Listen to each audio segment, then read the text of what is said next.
नमस्ते बच्चों। आज मैं आपके सामने कक्षा 8वीं हिंदी दो लघु कथाएं ये पाठ आपको एक्सप्लेन करने जा रहा हूं, इसकी व्याख्या करने जा रहा हूं।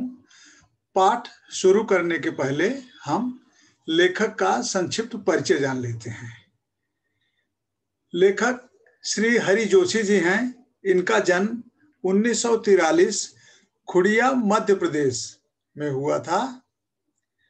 इनका परिचय इस प्रकार है। ये सेवानिवृत्त प्राध्यापक श्री हरि जोशी की साहित्यिक रचनाएं हिंदी की लगभग सभी प्रतिष्ठित पत्र पत्रिकाओं में प्रकाशित होती रही। बच्चों, शिक्षक जीवन में ही ये कहानियां, कविता और समसामयिक निबंध आदि लिखते रहे और प्रसिद्ध पत्र पत्रिकाओं में इनकी रचनाएं प्रकाशित होती रही।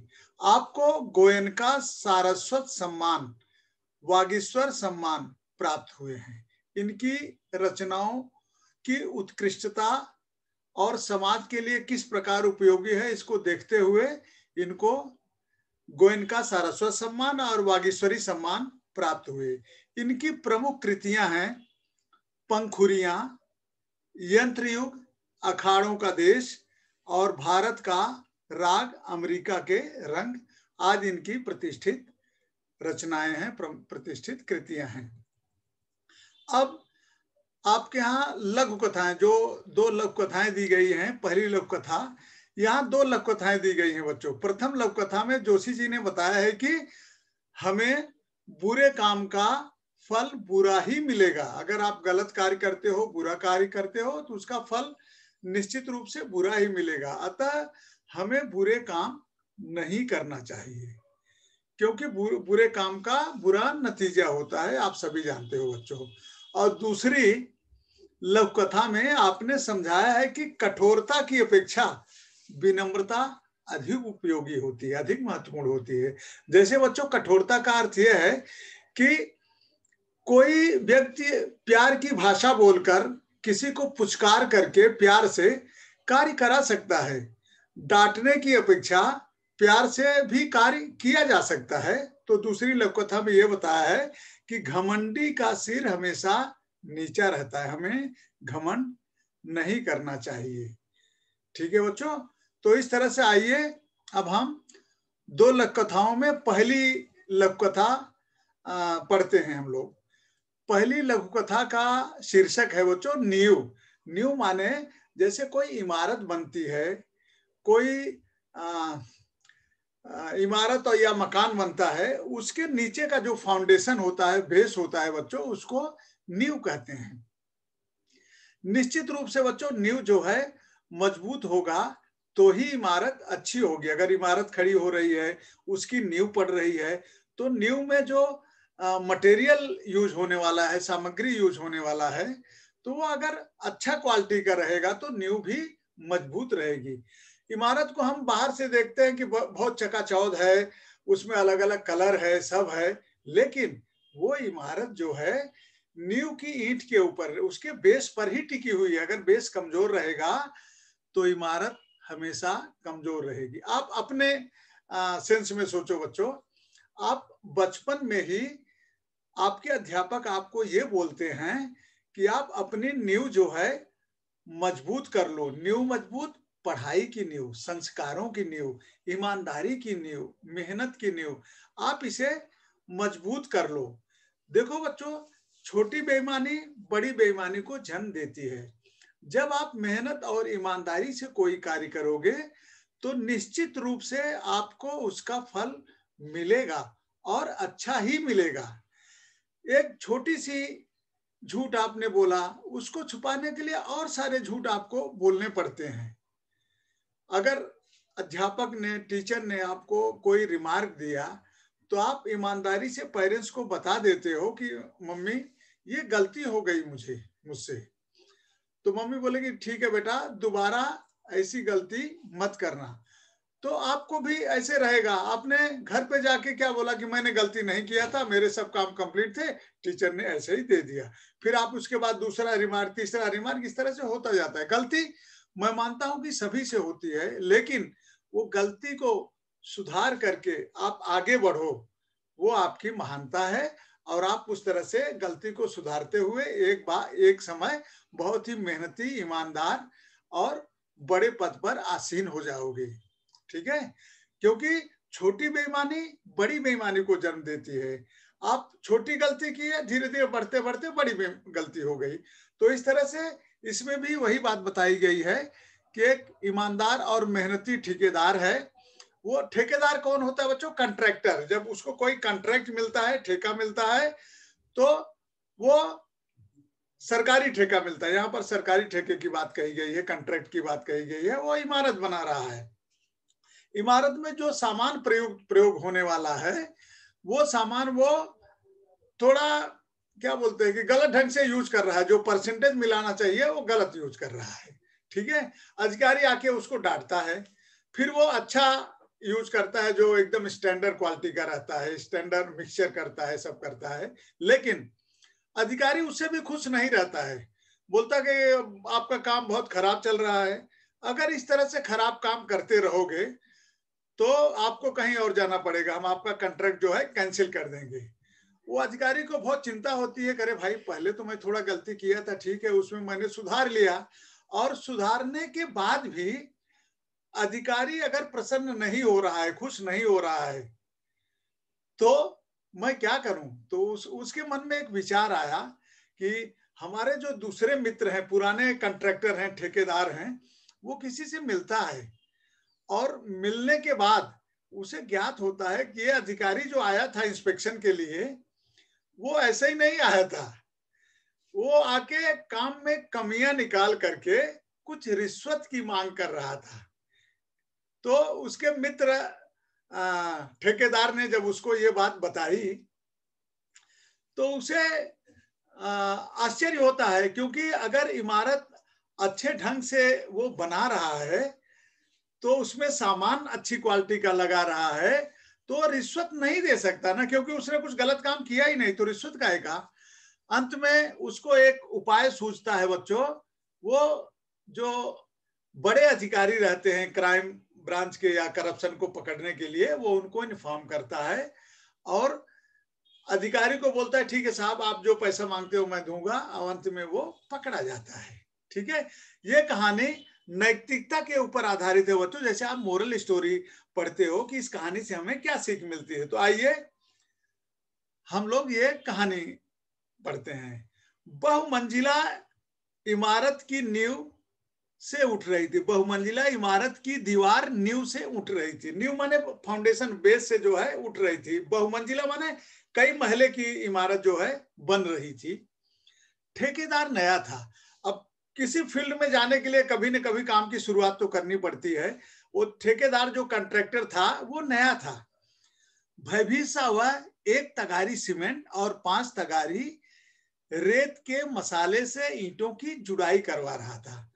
अब बच्चों, कोई काम पहली बार शुरू कर रहा है तो उसे थोड़ा डर लगता ही है कि कोई कमी ना निकाल दे, कोई गलती ना निकाल ले, कोई चूक ना हो जाए, क्योंकि ये ठेका ठेका माने कॉन्ट्रैक्ट, ये कॉन्ट्रैक्ट कैंसिल ना हो जाए। उसके मन में बहुत सारा टेंशन था।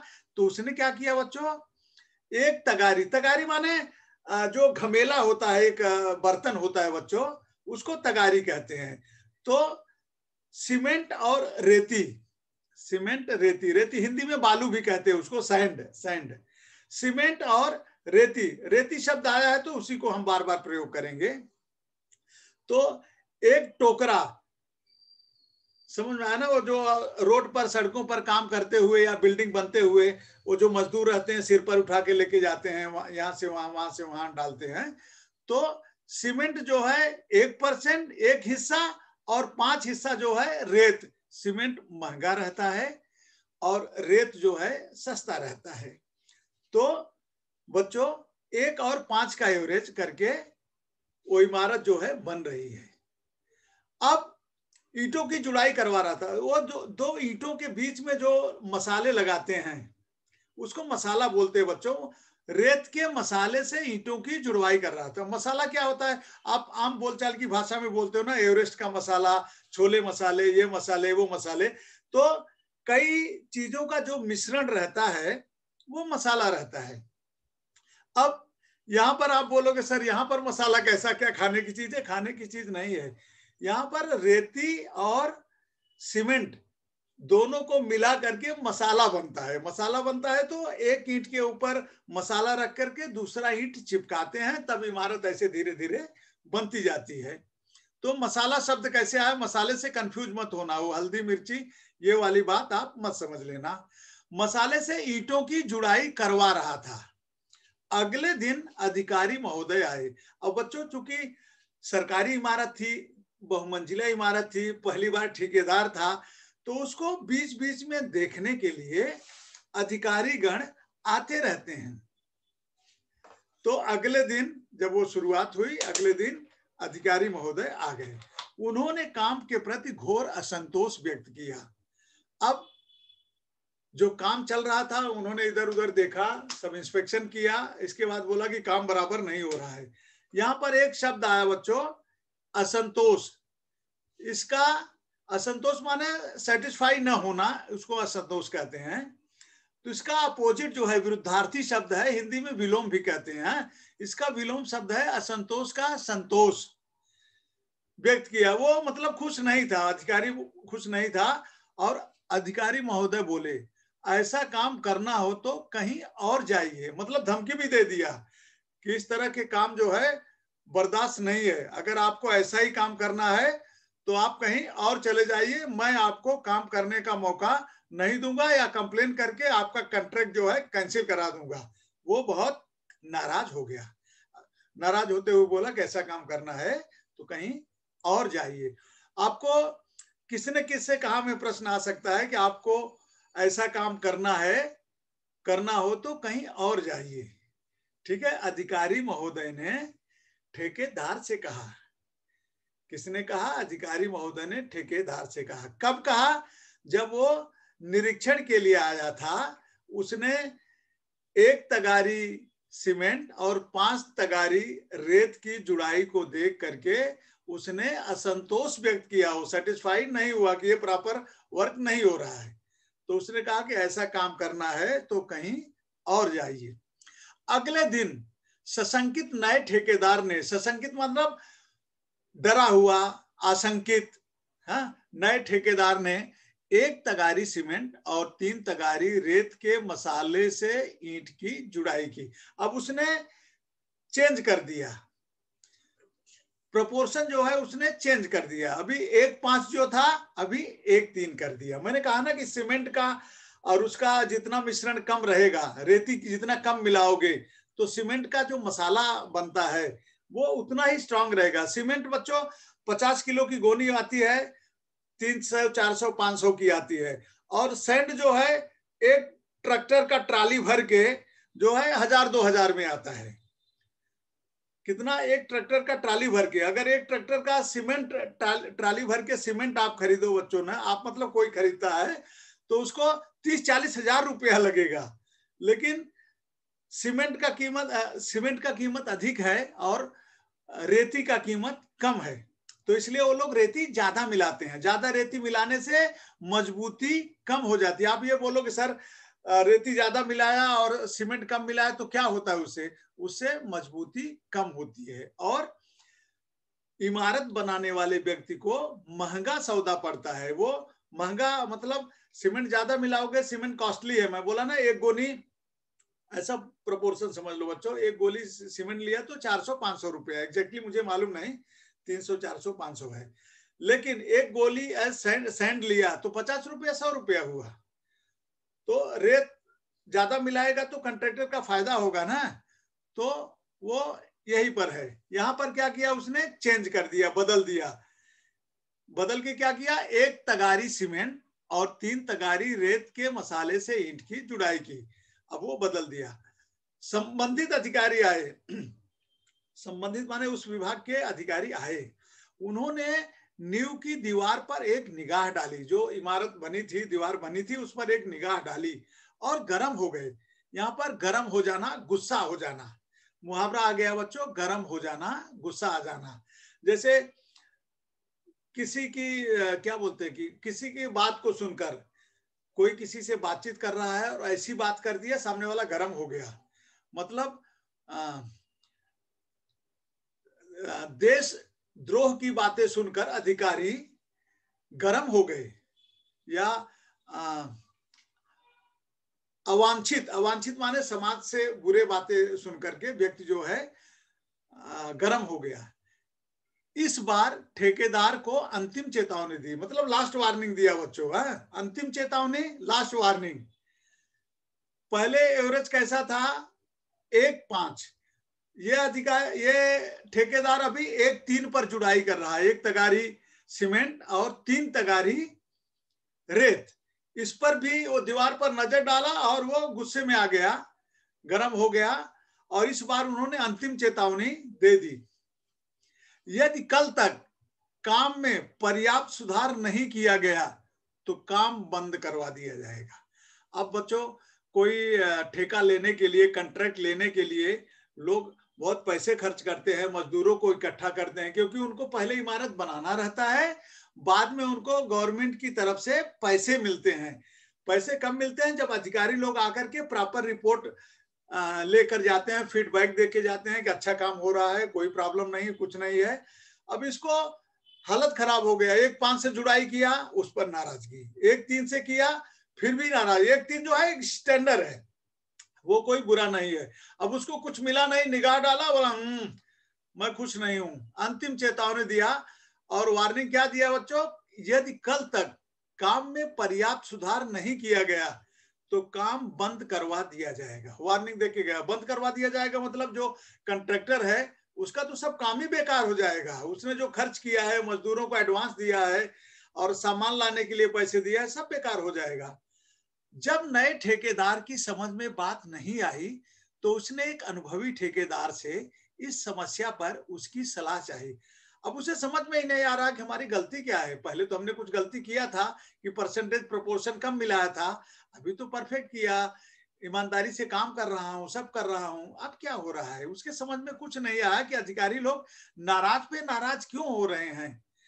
तो एक अनुभवी, उसका एक साथी था बच्चों, अनुभवी था ठेकेदार, इस समस्या पर उसकी सलाह चाहिए। अब उसके पास गया और बोला कि भाई तू ही मेरी मदद कर, क्या हो रहा है, मुझे कुछ समझ में नहीं आ रहा है। अनुभवी ठेकेदार ने बताया कि ये महोदय रिश्वत चाहते हैं। अब इनके मित्र जो अनुभवी ठेकेदार थे, उनका बहुत सारा अनुभव था, बहुत सारे लोगों के साथ काम किया था, किस तरह से मिलजुल कर काम किया जाता है, उनको अनुभव था। तो उन्होंने उनसे बताया, तो उन्होंने कहा कि ये महोदय जो है, जो आपको आके बार बार आपके काम में कमियां निकाल रहे हैं, वो दरअसल आपसे रिश्वत चाहते हैं। आप उनको कुछ पैसा जो है उन्हें दे दोगे तो 1.5 मिलाओ, 1.6 मिलाओ, कुछ करो, सैंड ज्यादा मिलाओ, खराब सामान यूज करो, उनसे कुछ नहीं पड़ी है। बच्चों, ये इमारत की बात रहती है। जब आप ये देखते हो कि इसी भ्रष्ट अधिकारियों की वजह से जो बिल्डिंग को पास करते हैं, और भ्रष्ट कर्मचारियों की वजह से आपने बहुत बार देखा होगा कि 1 साल के अंदर बिल्डिंग गिर गई, पुल जो है बाढ़ आने के पहले बह गया, सड़क बह गया, आप आए दिन पेपर में देखते रहते हो। और पूरा ऑल इंडिया की बात मैं कर रहा हूँ, किसी राज्य, किसी पार्टी की बात मैं नहीं कर रहा हूँ। मतलब कई जगहों पर ज्यादा करके ऐसे होता है कि लोग अपना काम बना लेते हैं, अधिकारियों को खिला देते हैं, खुद खा लेते हैं, ब्रिज बनाते हैं, लेकिन ब्रिज गिर गया, कितने लोग दब कर मर गए, उससे उनका कुछ लेना देना नहीं। कमेटी बैठती है, जांच होती है, कुछ नहीं होता है। तो ये पार्ट इसलिए रखा गया है कि आप इस बात को समझो कि आप ईमानदारी से काम कर रहे हो। अगर आपको कोई सता रहा है, परेशान कर रहा है, तो आप किस तरह से उससे निकलोगे। आप ठेकेदार अगर चाहता तो उसको पैसे दे करके, जो 1.5 का सीमेंट और रेत मिला रहा था, 1.6 का 7 का मिला था, उसको बचत ही बचत होता। लेकिन उसने ईमानदारी करने की देखी। दूसरी बार उसने 1.3 का प्रोपोर्शन मिलाया लेकिन फिर भी अधिकारी आके जब उसको सताने लगता है तो उसे दुख होता है। वो अपने एक साथी पुराने ठेकेदार के पास जाता है और अपनी समस्या बताता है कि भाई मैं तो मेहनत और ईमानदारी से काम कर रहा हूं, फिर भी मुझे उसकी डांट खानी पड़ रही है, मुझे बार बार धमकी दे रहा है कि ऐसा काम करना है तो कहीं और जाइए, अगर दोबारा मैं आया तो आपको काम नहीं करने दूंगा, तो क्या करूं मैं। तब वो सलाह देता है कि एक्चुअली जो अधिकारी आया था वो इंस्पेक्शन के लिए नहीं आया था, अधिकारी महोदय रिश्वत चाहते हैं, इसलिए आपके काम में बार बार कमी बता रहे हैं। देखो, काम में कमी बताएंगे तो ही तो आप बोलोगे सॉरी सर, आप कुछ ले दे के कुछ सेटल करो, अच्छा रिमार्क दे के जाओ, सब करो, ये करो। ऐसा उन्होंने नहीं किया। नया ठेकेदार ईमानदार था, वह रिश्वत लेने देने को अपराध समझता था। देखो बच्चों, ईमानदारी जो है ना, कुछ समय के लिए आपको अपमानित कर सकती है, आपको व्यथित कर सकती है, दुखी कर सकती है, लेकिन अंत में उसकी जीत होना निश्चित है। और जो ये ठेकेदार था ना, वो रिश्वत लेना देना ये अपराध समझता था। वास्तव में अपराध है बच्चों, ये कई तरह से हमारे समाज में व्याप्त है। जब आप एडमिशन के लिए जाते हो तो किसी को, एजेंट को पैसे देते हो, वो भी अपराध है। नौकरी के लिए जाते हो, उधर पैसे देते हो, वो भी अपराध है। एक्चुअली अपराध की शुरुआत हम ही करते हैं और फिर बाद में हम बोलते हैं कि ये हो रहा है, वो हो रहा है, ये हो रहा है। जब वही भ्रष्ट अधिकारी पैसे दे करके किसी अच्छी नौकरी में जाएगा, इंजीनियर बनेगा, डॉक्टर बनेगा, कोई ऑफिसर बनेगा, क्योंकि वो भ्रष्टाचार से गया है, पैसे दे के गया है, तो वो चाहेगा कि उसके भी पैसे वसूल हों, तो इस तरह का भ्रष्टाचार जो है फैलाएगा। इसलिए इस फील्ड में ईमानदारी की बहुत आवश्यकता है। Honesty is the best policy बच्चों। ईमानदारी कुछ समय के लिए आपको परेशान कर सकती है, लेकिन फिर अंत में आपको कामयाबी जरूर मिलेगी। वह रिश्वत लेने देने में को अपराध समझता था और समझना भी चाहिए। उसने भ्रष्ट अधिकारी को पाठ पढ़ाने का निश्चय किया। यहाँ पर एक मुहावरा है बच्चों, पाठ पढ़ाना, सबक। अगर वो मुझसे पैसे रिश्वत की मांग कर रहा है तो उसको मैं सबक सिखा कर रहूंगा। देखो, अगर वो उसको रिश्वत देगा तो सामान खराब यूज करेगा, सामान खराब यूज करेगा तो बिल्डिंग में कुछ प्रॉब्लम आएगा, बिल्डिंग गिरेगा, लोग उसके नीचे दब जाएंगे, तमाम मुसीबतें आ सकती हैं। उसने निश्चय कर लिया कि उस भ्रष्ट अधिकारी को जरूर सबक सिखाएगा। पाठ पढ़ाना माने सबक सिखाना है। अगले दिन अधिकारी महोदय निरीक्षण करने आए, फिर से इंस्पेक्शन के लिए वो आए अधिकारी महोदय। ठेकेदार ने उन्हें रुपयों से भरा लिफाफा पकड़ा दिया। अब ये प्री प्लान से हो रहा है बच्चों, क्योंकि उसने सबक सिखाई ना, तो बड़े ऑफिसर से उसने मुलाकात की और एंटी करप्शन ब्यूरो, जिसको हम ऐसा बोलते हैं, तो उसने रुपए से भरा लिफाफा जो है उसको पकड़ा दिया। अधिकारी प्रसन्न होकर जैसे ही जाने लगे, वैसे ही एकाएक वहां उच्च अधिकारी आ गए। देखो बच्चों, भ्रष्टाचार की उम्र जो है बहुत कम होती है। जब उसने उसको ज्यादा ही सताना शुरू किया, अपने क्या बोलते हैं कि सहकर्मियों से, दोस्तों से मदद मांगी, तो सबने बोला कि भाई वो लिफाफे देने ही पड़ते, बिना उसके काम नहीं हो सकता। लेकिन ये कॉन्ट्रैक्टर जो था ना, वो ईमानदार था। ये रिश्वत लेना वो पाप समझता था, ये गलत बात है, क्यों रिश्वत दे, मैं अच्छी बिल्डिंग बनाऊंगा जिससे कि लोगों का भला हो, कई दिनों तक, कई सालों तक वो बिल्डिंग ऐसे ही सही सलामत रहे, उसमें दरार न आए, टूटे फूटे नहीं। वो ईमानदार रहना चाहता था। लेकिन भ्रष्ट अधिकारी के जाल में फंसकर उसको बहुत टेंशन हुआ और वो उन्हें अंत में सबक सिखाने के लिए सोचा। और जैसे ही वह जाने लगे, वैसे ही एकाएक वहां उच्च अधिकारी आ गए। अधिकारी महोदय रिश्वत लेते हुए रंगे हाथों पकड़ लिए। उसने लिफाफा पकड़ाया और वो जैसे ही जाने लगा, पकड़ लिया। अब बच्चों, यहाँ पर एक मुहावरा आ गया है, एक मुहावरा आ गया है और एक अव्यय आ गया है, यकाएक, और ये अव्यय आ गया है, और रंगे हाथों पकड़ लेना, ये मुहावरा है। रंगे हाथों मतलब बच्चों, इसको ऐसे प्रयोग कर सकते हो कि चोर चोरी करते रंगे हाथ पकड़ा गया। जब वो चोरी कर रहा था उसी समय पुलिस आ गई और उसे पकड़ लिया। तो इस तरह से रंगे हाथों पकड़े गए।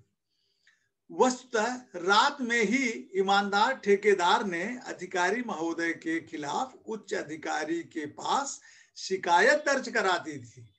मतलब उन्होंने, जो उच्च अधिकारी थे इस भ्रष्टाचार को देखने वाले, उनके खिलाफ ये ठेकेदार महोदय ने उस भ्रष्ट अधिकारी के खिलाफ शिकायत दर्ज करा दी थी कि मैं काम ईमानदारी से कर रहा हूं, फिर भी वो साइट पर आ करके बार बार मुझे परेशान कर रहा है, तो मैं किस तरह से काम करूं। उच्च अधिकारी ईमानदार थे। उन्होंने कहा, देखो बच्चों, यहां पर यह बात आ गई है कि एक दो भ्रष्ट अधिकारी रहते हैं, लेकिन हम क्या समझ लेते हैं कि अरे सब जगह बिना पैसे दिए एडमिशन नहीं होता, बिना पैसे दिए नौकरी नहीं लगती। लेकिन ये बातें 100% सत्य नहीं है। कई जगह बच्चों ऐसे रहता है कि भ्रष्ट अधिकारियों की कमी नहीं है, मैं मानता हूं, लेकिन अच्छे अधिकारी भी उनके साथ हैं। और कुछ लोग, मुट्ठी भर लोगों की वजह से पूरा डिपार्टमेंट जो है बदनाम रहता है।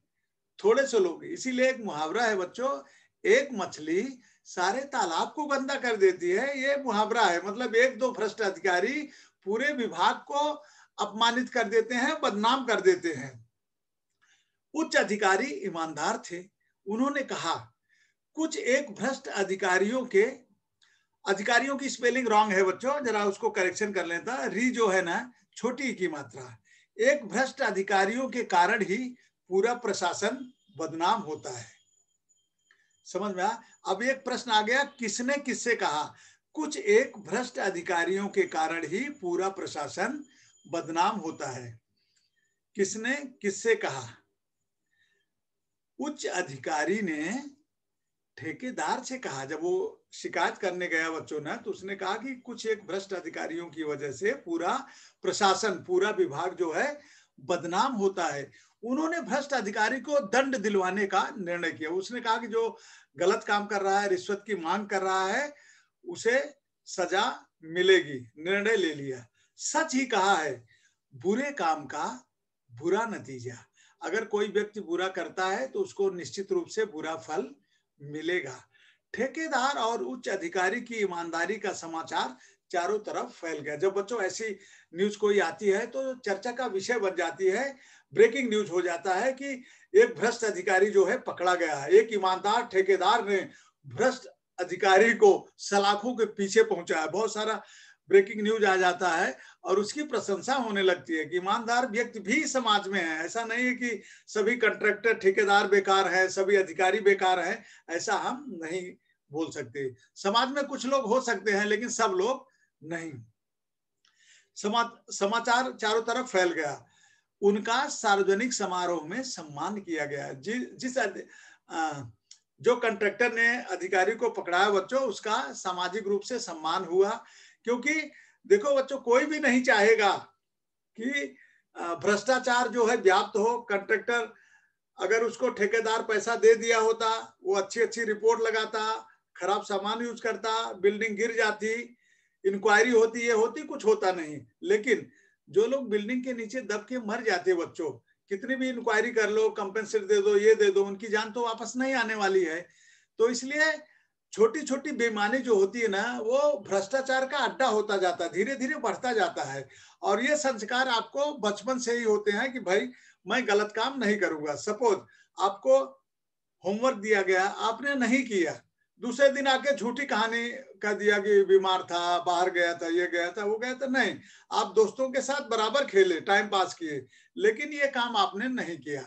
तो आपकी प्रायोरिटी ये होना चाहिए कि पहले जो काम दिए दिए जाते हैं, आप ईमानदारी से उसको कर लो। अगर आपके पास समय बचता है, तब आप उस समय को दूसरे कामों के लिए, मनोरंजन के लिए, टाइम पास करने के लिए आप कर सकते हो। लेकिन आप अत्यावश्यक सेवा छोड़ करके, होमवर्क करना छोड़ करके, पढ़ाई करना छोड़ करके, पोएम याद करना छोड़ करके दूसरे सब काम कर रहे हो, लेकिन पढ़ाई के लिए आप क्या बोलते हो, टाइम नहीं मिला। ये बात गलत है। इस बात को जरा आप लोग ध्यान में रखो। तो इस कहानी को आप क्या बोल सकते हो? इस कहानी से आपको क्या सीख मिलती है बच्चों? आप इसको ध्यान से पढ़ लेना। अब आपको एक और कहानी, इसी का दूसरा पार्ट, जीव का वर्चस्व। अब हम ये पार्ट पढ़ेंगे, इसी पार्ट में है, दो पार्ट है। जीव का वर्चस्व। अभी बच्चों जीव है, कोई बात अगर हम किसी को बोल देते हैं बच्चों, जीव से बोल देते हैं, तो वो बात उसको, उसके दिमाग में, सामने वाले के दिमाग में ना वो बैठ जाती है कि आपने उसको कोई बात ऐसी बोली है जो बात उसे पसंद नहीं, खास तौर पर अपने बड़ों, माता पिता, भाई बहन को, गुरु को या समाज में किसी व्यक्ति को हमें ऐसी भाषा का प्रयोग नहीं करना चाहिए जिससे कि उसके मन मस्तिष्क में बहुत दिनों तक वो बात गूंजती रहे और उनको अप्रिय लगे।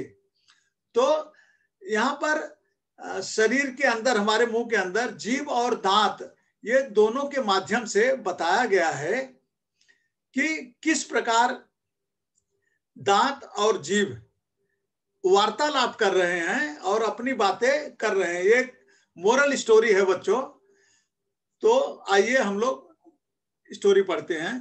पंक्तिबद्ध और एकजुट रहने के कारण दांत बहुत दुस्साहसी हो गए थे। पंक्तिबद्ध, दांत जो है लाइन से रहते हैं, 32 लाइन से रहते हैं बच्चों। पंक्तिबद्ध और एकजुट रहने के कारण, और एक के बाद एक मतलब लाइन अप होके एकजुट रह के रहने के कारण दांत बहुत दुस्साहसी हो गए थे। देखो बच्चों, साहसी होता है अच्छे सेंस में कि आपके अंदर साहस होना चाहिए, करेज, साहस, कोई कार्य करने के लिए हिम्मत, करेज, साहस। दुस्साहसी माने साहसी होना, लेकिन वो बहुत भयंकर साहसी, जैसे किसी को मार पीट देना, सता देना, तो दुस्साहसी हो गया। जिससे कि मतलब अच्छे सेंस में दुस्साहसी का प्रयोग नहीं होता, हमेशा बुरे सेंस में होता है। जो बहुत डेयरिंग करते हैं, मारा मारी करते हैं, झगड़ते हैं, लड़ते हैं, वो दुस्साहसी। तो दांत जो है पंक्तिबद्ध और एकजुट होने के कारण बहुत दुस्साहसी हो गए थे। एक दिन वे गर्व में चूर होकर जिह्वा से बोले, जीभ से, जिह्वा से बोले, हम 32 घनिष्ठ मित्र हैं, एक से एक मजबूत। बच्चों, ये लोग अपने गर्व से चूर हो गए, इनको बहुत घमंड हो गया कि हमसे बढ़कर कोई नहीं है। तो उन्होंने क्या किया कि जीवा से, मुंह के अंदर दांत के पीछे जो है जीभ रहती है ना, उसे इन्होंने कहा कि हम लोग 32 जन हैं, 32 घनिष्ठ मित्र हैं, फास्ट फ्रेंड, एक से एक मजबूत, सब लोग बहुत स्ट्रांग हैं, मजबूत हैं, और तू ठहरी अकेली, चाहे तो तुझे बाहर ही ना निकलने दे। मतलब धमकी दे दिया कि तू जीभ है, मुलायम है, कोमल है, और हम लोग 32 स्ट्रांग लोग हैं, मजबूत हैं, और हम लोग मिलजुल कर रहते हैं, हमारे मन में बहुत यूनिटी है, एकता है, और अगर हम लोग चाहें तो तुझे बाहर ही ना निकलने दें, और तू अकेली है, हम 32 हैं, तू अकेली है। बच्चों, सिंपल सी बात है, 32 लोग भारी की एक भारी, 32। तो उन्होंने धमकी दे दी, और गर्व के साथ, घमंड के साथ धमकी दे दी कि तुम मेरा कुछ नहीं कर सकते। और धमकी क्या दिया? बाहर नहीं निकलने देंगे। अब जिह्वा ने पहली बार ऐसा कलुषित विचार सुना तो वह हंसकर बोली। कलुषित माने बच्चों, किसी का जब कोई बात करने का ढंग, अहंकार, घमंड झलकता है। कलुषित माने बुरा विचार, ये बुरा है कि तुम्हें बाहर नहीं निकालने देंगे, हम लोग बहुत स्ट्रांग हैं, तो उस कलुषित विचार इसको कहेंगे बच्चों। वह हंसकर बोली, जीभ हंसकर बोली, ऊपर से एकदम सफेद और स्वच्छ हो, पर मन से बड़े कपटी हो। उसने दांतों को बोला, दांत सफेद होते हैं ना ज्यादा करके, तो उसने कहा कि आप लोग तो ऊपर से एकदम सफेद और अच्छे दिखते हो, लेकिन इनर साइड, मन से तुम लोग बहुत कपटी हो। क्यों कहा कपटी? क्योंकि इन लोगों ने, 32 दांतों ने जीभ को धमकी दे दी कि तुमको तो चाहे तो बाहर निकलने ही न दें, और हम लोग मजबूत हैं, और तू अकेली है, हम 32 हैं। ये धमकी उन्होंने जब उसको दिया तो बोले, अरे तुम लोग तो बहुत बेकार लोग हो, ऊपर से एकदम सफेद और स्वच्छ हो, और मन में बहुत कपटी हो, बदमाशी करते हो। ऊपर से स्वच्छ और अंदर से काले घोषित करने वाली जीभ, वाचालता छोड़। वाचालता माने बड़बड़ करना छोड़। वाचालता बहुत जो बातूनी होते हैं, बहुत बात करते हैं, छोड़, अपनी औकात में रह। जब दो लोगों का झगड़ा होता है तो जो भाई टाइप के लोग, ये अपनी औकात में रहो, तो दांतों ने उसको धमकी दे दिया, अपनी औकात में रह, हम तुझे चबा सकते हैं। अब और धमकी दे दिया, निकलना तो दूर, तुझे चबा भी सकते हैं। यह मत भूल कि तू हमारी कृपा पर ही राज कर रही है। अभी राज कर रही मतलब जीभ जो है बोलती है ना, लोगों से बातचीत करती है, दांत तो बोल नहीं सकता। तो उन्होंने जीभ से कहा कि तुझे हम चबा सकते हैं और तू ये भी मत भूल कि तू हमारी कृपा से ही तुझे हम बाहर निकलने देते हैं, इसलिए तू लोगों पर राज कर रही है, वो हमारी कृपा है। हम अगर ऐसा न चाहे तो तुझे नहीं करने देंगे। दांतों ने किटकिटा कर कहा, किटकिटा माने गुस्से से कहा, हम तुमको बाहर नहीं निकलने देंगे, तू बहुत होशियारी मत कर, तुझे चाहे तो अंदर ही रोक सकते हैं और हमारी कृपा पर ही तू सबसे राज कर रही है। उन्होंने किटकिटा कर कहा माने गुस्से से कहा। बच्चों, दूसरे को चबा जाने की ललक रखने वाले बहुत जल्दी टूटते भी हैं। अब यहां पर यह बताया गया है कि दूसरों को चबा जाने की ललक, जो दूसरों को नीचा दिखाना चाहता है, अपमानित करना चाहता है, वो कभी भी कामयाब नहीं होता। एक न एक दिन उसका हश्र बहुत बुरा होता है। उसका जब राज खुलता है और उसकी हकीकत को लोग समझ जाते हैं तो उसको बहुत अपमानित होना पड़ता है। तो यहाँ पर लेखक कहता है कि दूसरों को चबा जाने की ललक, ललक माने चाहत रखने वाले बहुत जल्दी टूटते भी हैं। अब यहाँ पर दो बातें कही गई है। जो दूसरों को अपमानित करते हैं उनका हश्र बुरा होता है। यहाँ पर दांत के सेंस में कहा गया है कि दांत जब बोला ना किटकिटा करके तुम्हें हम चबा सकते हैं, काट सकते हैं, बाहर नहीं निकलने देंगे, तो उसने कहा कि दूसरों को चबा जाने की ललक, चाहत रखने वाले बहुत जल्दी टूटते भी हैं। अब यहाँ पर एक और बात कही गई बच्चों, जीभ जो होती है वो ताउम्र बनी रहती है, मरते दम तक बनी रहती है, लेकिन दांत एक निश्चित उम्र के बाद जब दादा दादी नाना नानी बुजुर्ग हो जाते हैं तो दांतों की संख्या धीरे धीरे कम होने लगती है, गिरने लगते हैं। और कई बार कुछ लोगों के दांत नहीं होते हैं, वृद्धावस्था में दांत जो है जवाब दे जाते हैं। तो जीभ ने उसको ये बोला कि दूसरों की जो नीचा दिखाने की बात कर रहे हो, दूसरों को अपमानित करने की बात बोल रहे हो, धमकी दे रहे हो, तो आप जल्दी टूट भी सकते हो। सामने वाले तो और भी जल्दी गिर जाते हैं, सामने का दांत जो है वो और भी जल्दी गिर जाते हैं। तुम लोग अवसरवादी हो। अवसरवादी का अर्थ यह है कि आज तुम्हारा साम्राज्य है, 32 के 32 फिट हो, हेल्दी हो, तुम मुझे धमकी दे रहे हो। और तुम लोग जो है अवसरवादी हो। अवसर माने मौके का लाभ उठाना जानते हो, अवसरवादी हो। मनुष्य का साथ तभी तक देते हो जब तक वह जवान रहता है।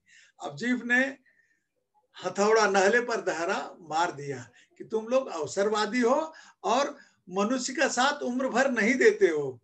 कब तक देते हो? जब तक वो जवान रहता है तब तक आप लोग उसके साथ रहते हो। वृद्धावस्था में उसे असहाय छोड़कर चल देते हो। बुढ़ापे में तुम लोग उसको ऐसे ही छोड़ करके चले जाते हो असहाय। जब उसको खाने पीने, कोई खाने का शौक है, कुछ करने का है, तो वो बेचारा बोलता है कि मुझे खिचड़ी दे दो या कोई ऐसा चीज दे दो जिसमें दांत की जरूरत ना पड़े, जूस सूप ये सब में काम चलाता है, वो चावल दाल से काम चलाता है। जब उसको वास्तव में तुम्हारी जरूरत रहती है तो तुम लोग उसके साथ में उस समय नहीं रहते हो, वृद्धावस्था में उसका साथ छोड़कर चल देते हो। शक्तिशाली दांत भी आखिर अपनी हार क्यों मानने लगे? अब जीभ और दांत में वार्तालाप हो रहा है। दांत जो है वो शक्तिशाली हैं, वो अपनी हार को मानने के लिए तैयार नहीं है। बोले हमारी जड़ें बहुत गहरी है। दांत बोल रहे हैं कि हमारी जड़ें जो है, हमारे रूट्स जो हैं बहुत गहरे तक हैं। हमारे कड़े और नुकीलेपन के कारण बड़े बड़े हमसे थर्राते हैं। थर्राते मतलब डर कर कांपना। वो बोलता है कि हम कड़े और नुकीले हैं, स्ट्रांग और शार्प। कड़े और नुकीलेपन के कारण बड़े बड़े लोग हमसे डरते हैं, थर्राते हैं, कांपते हैं, हमारा नाम लेते ही कांपने लगते हैं। जिह्वा ने विवेकपूर्ण उत्तर दिया। विवेकपूर्ण माने ज्ञान वाली बात कहते हुए उसने बताया कि तुम्हारे नुकीले या कड़ेपन का कार्यक्षेत्र मुंह के भीतर तक ही सीमित है। तुम्हारा जो कार्य क्षेत्र है, वर्किंग प्लेस जो है, तुम लोग जहां के बहुत 30 मार खा हो, वो मुंह के अंदर ही हो। तुम्हारा राज्य जो है एक सीमित दायरे में है। बहुत छोटी क्या बोलते हैं राज्य और तुम्हारा क्षेत्र है, और वो है मुंह, उसके बाहर नहीं। क्योंकि जीभ तो बोलती है तो सारी दुनिया सुनती है, हाँ, सारे लोग सुनते हैं, पूरा परिवार, पूरा गांव, पूरा देश, पूरा राज्य, पूरा विश्व सुनता है। तो उन्होंने ये अपमानित करने, जब उसको इसने अपमानित किया तो जीभ ने भी उसे अपमानित किया। विनम्रता से कहती हूं कि मुझ में पूरी दुनिया को प्रभावित करने और झुकाने की क्षमता है।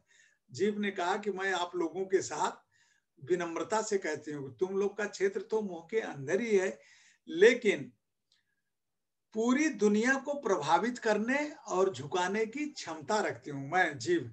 देखो बच्चों, इसमें यह कहा गया है कि जीभ जो है, जीभ माने हमारी जबान, हमारी बोली। हमारी बोली, मीठे वचन के कारण आप कोई भी असंभव कार्य किसी अधिकारी से करा सकते हो, मीठे वचन बोलकर।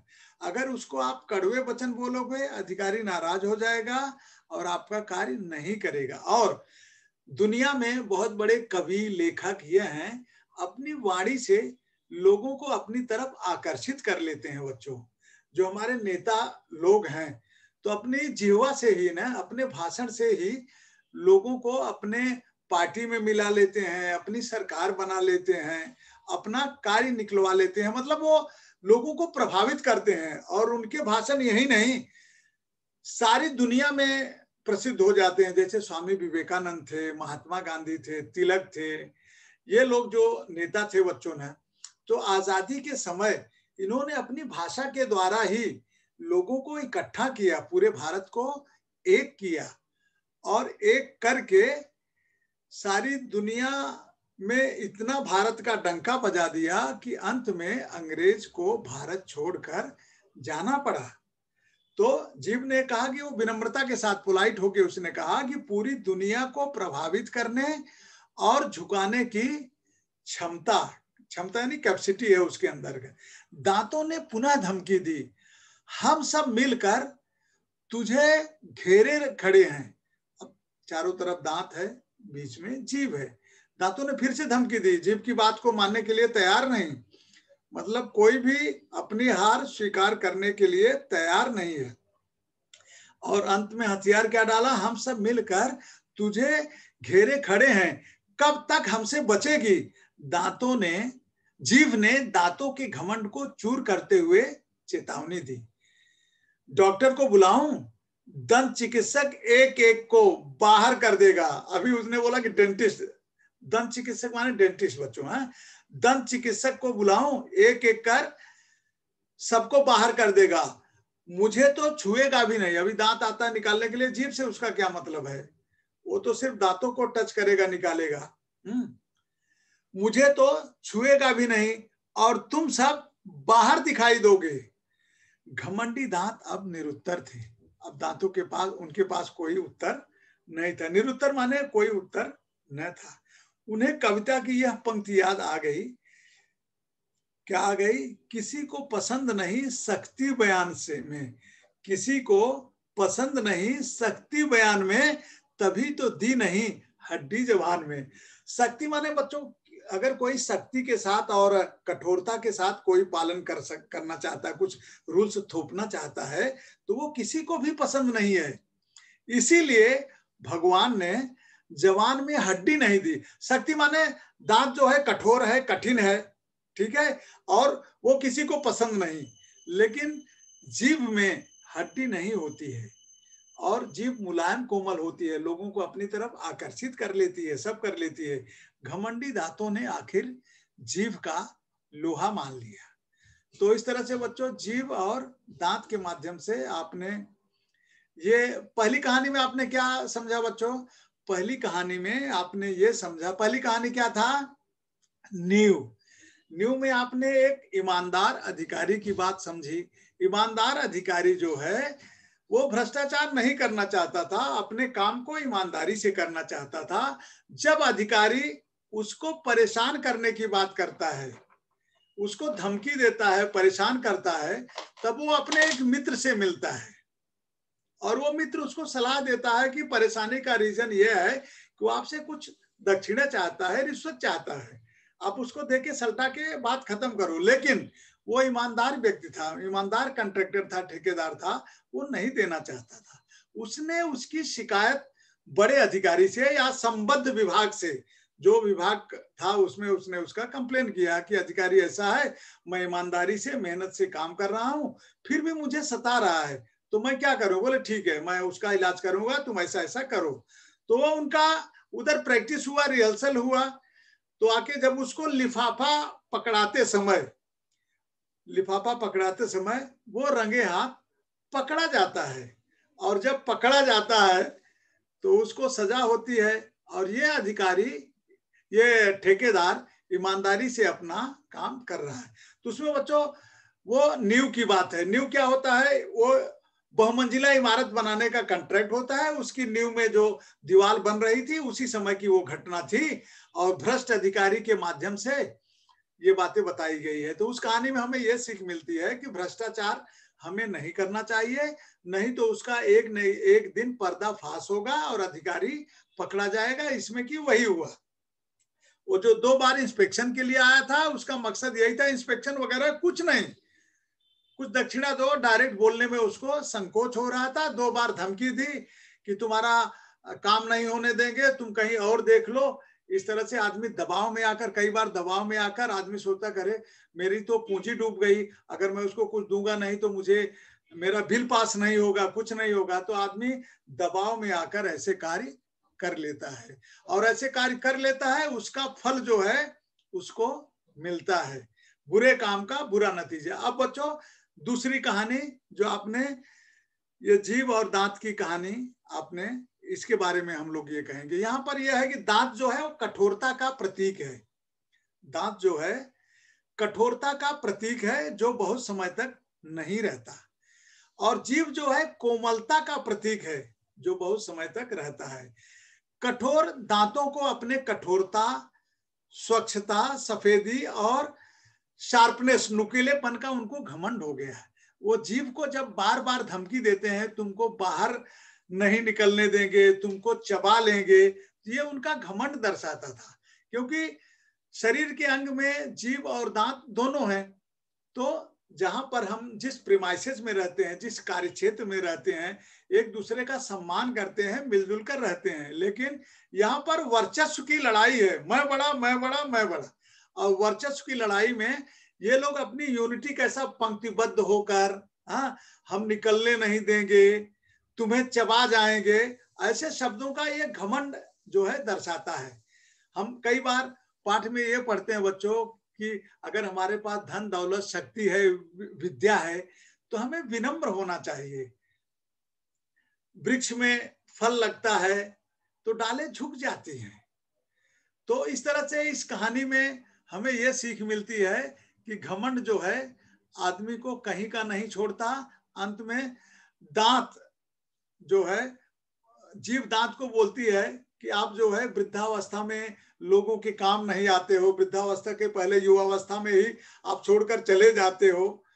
तो इस तरह से कहानी में यह सीख मिलती है कि विनम्रता जो है हमारा आभूषण है, हमें विनम्र होना चाहिए। जीभ विनम्र रहती है, ताउम्र बनी रहती है। दांत कठोर और नुकीले घमंडी हैं, वो निश्चित समय पर टूट जाते हैं।